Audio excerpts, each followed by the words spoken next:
Alright, so I just entered into this trade. We inverse this 5-minute fair value gap. We do have highs that we're not taking on ES.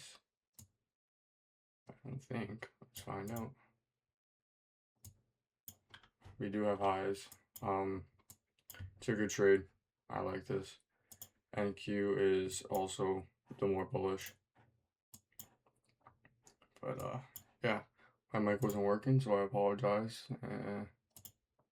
I couldn't walk you guys through that. But it's basically just an inverse gap that I'm looking at here.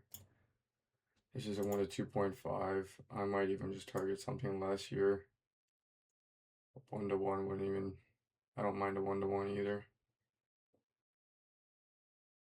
But yeah, I like this trade.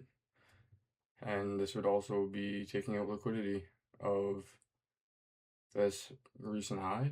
So I like this trade a lot. Now we just sit, watch it play out.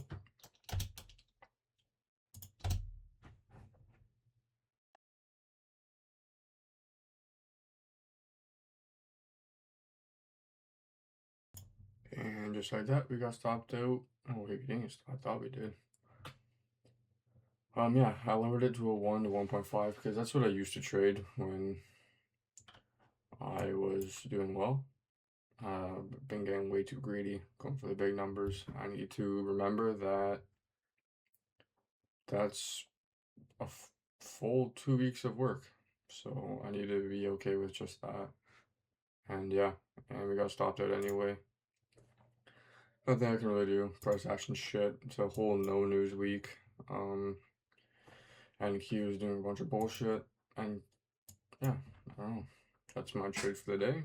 It's a good trade. I'll take the loss on the chin, and I guess we'll just move on again to the next whenever shit figures itself out, I guess. But that's why I'm still in paper. I was gonna buy a funded today, and then I looked at the daily time frame, and I saw that we are still doing absolutely nothing in this range.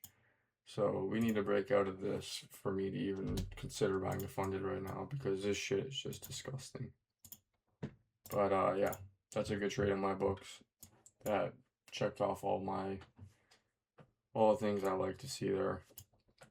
We inversed the gap. NQ was also synced, and NQ was actually pretty more bullish. So yeah, take the loss and move on. See you guys possibly tomorrow or whenever I take the next trade.